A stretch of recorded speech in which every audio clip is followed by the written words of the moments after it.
नमस्कार दोस्तों, मैं विपुल राजपुरोहित विपुल एजुकेशन चैनल की कक्षा 12 की आज़ादी के बाद स्वर्णिम भारत भाग 2 का सत्र 2023-24 की इस पहली क्लास में आप सबको स्वागत कर रहा हूँ।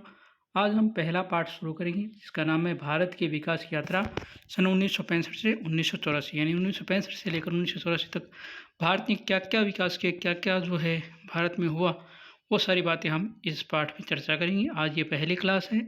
वैसे ये पूरी किताब पहले पढ़ा चुका हूँ, लेकिन इसको दोबारा पढ़ा रहा हूँ सत्र के हिसाब से। तो आप सभी जो है कक्षा 12 के विद्यार्थी इसे ज़रूर पढ़िएगा। आपकी अर्धवार्षिक परीक्षा में इसका पेपर होता है, वार्षिक में नहीं, लेकिन अर्धवार्षिक में आपके ज़रूर काम आएंगे। चलिए शुरू करते हैं।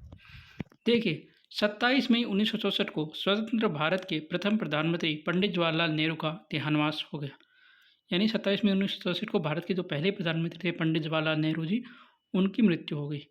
उनके निधन के पश्चात लाल बहादुर शास्त्री देश के दूसरे प्रधानमंत्री बने। यानी पंडित नेहरू की मृत्यु के बाद कौन प्रधानमंत्री बने? शास्त्री जी। शास्त्री जी 9 जून 1964 से 11 जनवरी 1966 को अपनी मृत्यु तक लगभग 18 माह भारत के प्रधानमंत्री रहे। ठीक है, तो शास्त्री जी जो है 1964 से 1966 यानी लगभग 18 माह जो है, मतलब आप कह सकते हो लगभग 1.5 साल जो है शास्त्री जी भारत के प्रधानमंत्री रहे। लाल बहादुर शास्त्री के बाद शासन सत्ता श्रीमती इंदिरा गांधी के हाथ में, यानी शास्त्री जी की मृत्यु के बाद प्रधानमंत्री कौन बनी? श्रीमती इंदिरा गांधी। जब श्रीमती इंदिरा गांधी देश की प्रधानमंत्री बनी, उस समय देश में सूखे की वजह से अनाज की भारी कमी थी। यानी जब इंदिरा गांधी जो है प्रधानमंत्री बनती है, उस समय सूखा बहुत था, क्योंकि अकाल बहुत पड़ती थी उस समय, अनाज की भारी कमी उसमें थी। श्रीमती गांधी की सरकार ने सन 1969 में बड़ा फैसला लेते हुए 14 बड़े बैंकों पर लगाम लगाने के उद्देश्य से उनका राष्ट्रीयकरण कर दिया। यानी बैंकों का जो राष्ट्रीयकरण है 1969 में एक बड़ा फैसला किया, और 14 जो बड़े बैंक थे उनका राष्ट्रीयकरण किया। किसने? श्रीमती गांधी ने। इनका मकसद था बैंकिंग सेवाएं आम लोगों तक पहुँचे, यानी जो भी बैंकिंग सेवाएं हैं वो आम लोगों तक पहुँचे, इसलिए उसका राष्ट्रीयकरण किया गया। सन 1971 में श्रीमती गांधी की सरकार भारतीय संविधान में संशोधन कर राजघरानों को मिलने वाले पीवी पर्स को खत्म करने में कामयाब हुई। यानी 1971 में क्या किया श्रीमती गांधी ने?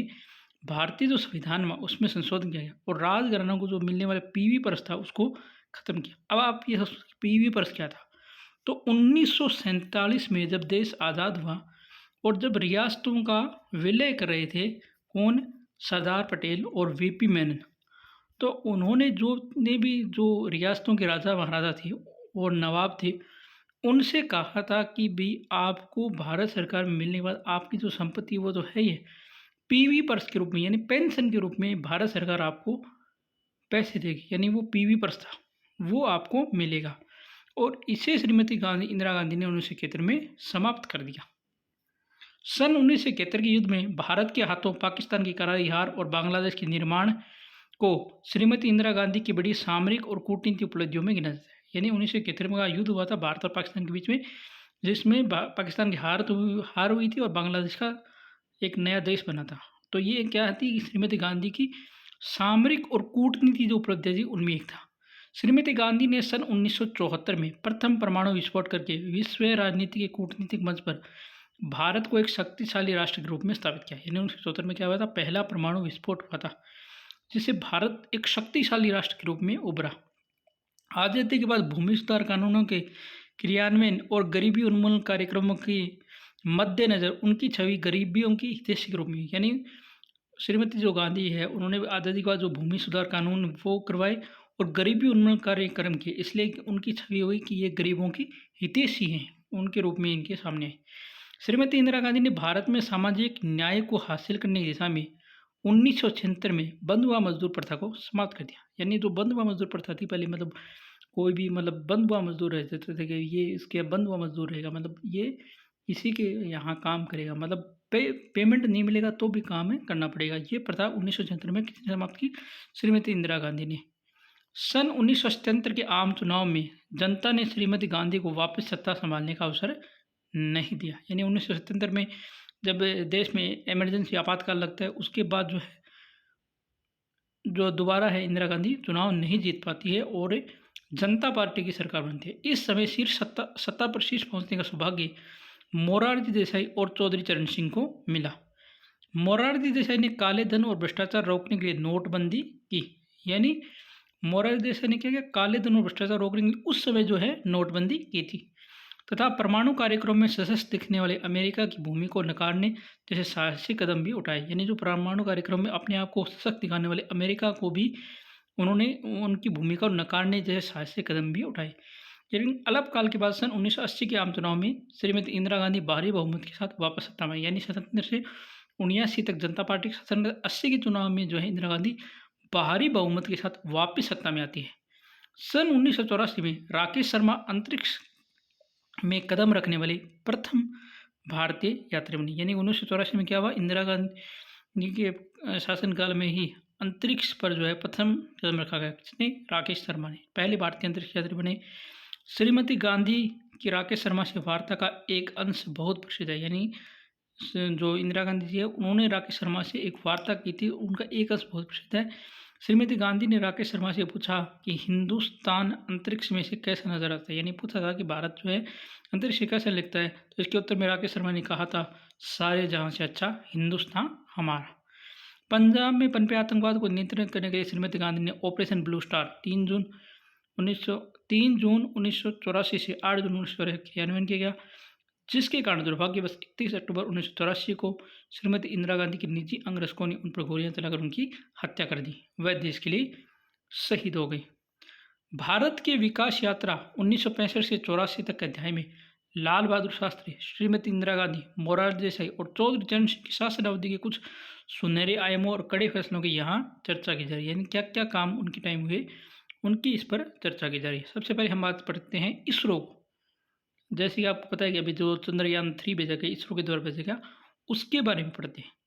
सन 1962 में जब भारत सरकार द्वारा भारतीय राष्ट्रीय अंतरिक्ष अनुसंधान समिति यानी इनकोस्पार का गठन किया गया। 1962 में किसका गठन किया गया? इसरो का नहीं, इनकोस्पार का, भारतीय राष्ट्रीय अंतरिक्ष अनुसंधान समिति का गठन किया गया। तब भारत ने अंतरिक्ष में जाने का निर्णय किया। यानी भारत ने कहा कि हम अंतरिक्ष में जाएंगे, यानी अंतरिक्ष के रहस्यों का पता लगाएंगे। भारतीय अंतरिक्ष अनुसंधान के प्रमुख कर्णधार और दूरदर्शिता थे डॉक्टर विक्रम साराभाई के साथ इनस्कोपार ने ऊपरी वायुमंडल जो अनुसंधान है उसके लिए तिरुवनंतपुरम में थुम्बा भूमध्य रॉकेट प्रमोशन केंद्र टालर्स की स्थापना की। यानी जो वायुमंडल संसाधन है उसके लिए तिरुवनंतपुरम में थुम्बा नामक एक स्थान, वहाँ पर भूमध्य रेखीय रॉकेट प्रमोशन केंद्र टालर्स जो है इसकी स्थापना की गई। सन 1969 में गठित भारतीय अंतरिक्ष अनुसंधान संगठन ने तत्कालीन इनकोस्पार का अधिक्रमण किया। यानी इसरो की स्थापना होती है 1969 में, जो इनकोस्पार था उसके स्थान पर इसरो आ गया।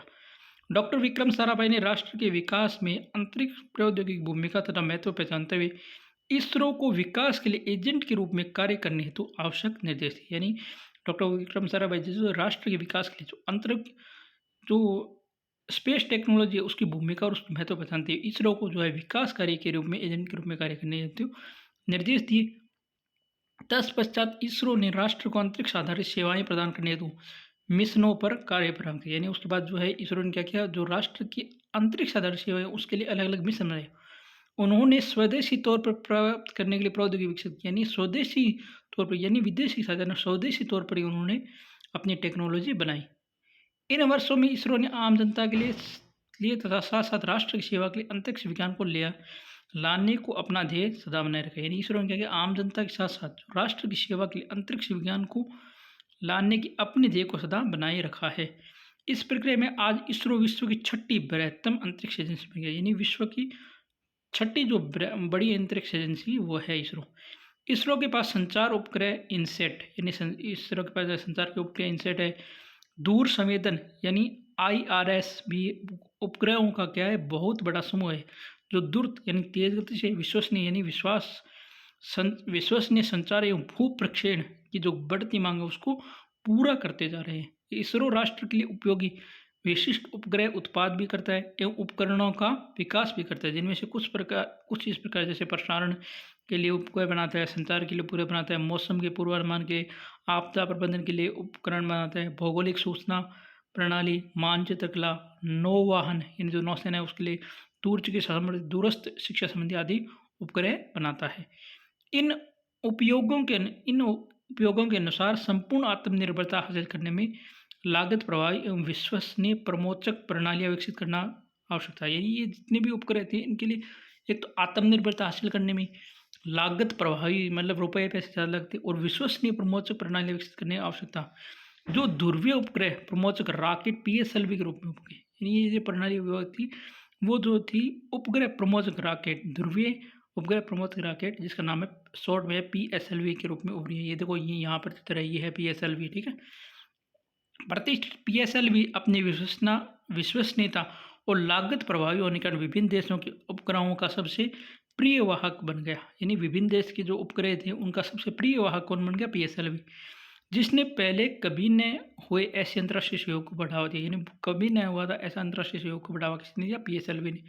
भूत भूतुल्यकाली उपग्रह प्रमोचक रॉकेट जीएसएलवी, यानी भूमि के तुल्यकाली जो उपग्रह प्रमोचक जीएसएलवी था, ये यहाँ पर ये जीएसएलवी को अधिक भार और अधिक मांग भूतल्यकाली संचार उपग्रहों को ध्यान रखते हुए, यानी ज़्यादा भारी और ज़्यादा मांग वाले जो भूतल्यकाली संचार उपग्रह उनको ध्यान में रखते हुए जीएसएलवी का विकास किया गया। प्रौद्योगिक क्षमता के अतिरिक्त इसरो ने देश और विज्ञान की शिक्षा में भी जो है इसरो ने योगदान दिया।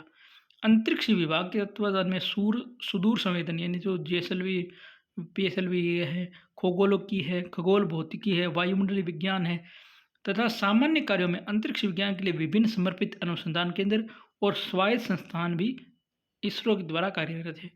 वैज्ञानिक परियोजनाएं सहित इसरो के अपने चंद्र तथा अंतरिक्ष मिशन वैज्ञानिक समुदाय को बहुमूल्य आंकड़ा प्रदान करने के अलावा वैज्ञानिक शिक्षण को बढ़ावा भी देते हैं जो विज्ञान को समर्थ करता है। भविष्य की तैयारी जो है प्रौद्योगिकी में आधुनिकता बनाए रखने की कुंजी है। यानी भविष्य की तैयारी के लिए टेक्नोलॉजी में मॉडर्न टेक्नोलॉजी बनाए रखना ही बहुत बड़ी सफलता की कुंजी है। इसरो जैसे जैसे देश की आवश्यकताएं एवं आकांक्षाएं बढ़ती है अपनी प्रौद्योगिकी जो है उसको इष्टतमी बनाने और बढ़ाने का प्रयास भी करता है। इस प्रकार इसरो ने भारी वाहक प्रमोचितो यानी जो बड़े बड़े भारी वाहक है प्रमोचितो सम मानव यानी मानव सहित अंतरिक्ष उड़ान परियोजनाएं, पुनरुपयोगी प्रमोचक रॉकेट जो रॉकेट हैं, सेमी क्रायोजेनिक इंजन है, एक तथा दो चरणीय कक्षाएं एसएसटीओ और टीएसटीओ रॉकेट आदि अंतरिक्ष विज्ञान के लिए बहुत उपयोगी सामग्री का विकास और उपयोग किया लगातार इस देश में विश्व की ओर अग्रसर हैं। ठीक है, तो आज की कक्षा में हम इतना ही पढ़ेंगे। नेक्स्ट वीडियो मिलते हैं, तब तक की वीडियो को लाइक शेयर और कमेंट कर देना। चैनल पहली बार है यहाँ अभी तक आपने इस चैनल को सब्सक्राइब नहीं किया, चैनल जरूर सब्सक्राइब कीजिएगा बेल आइकन घंटी दबाकर। धन्यवाद। जय हिंद, जय भारत।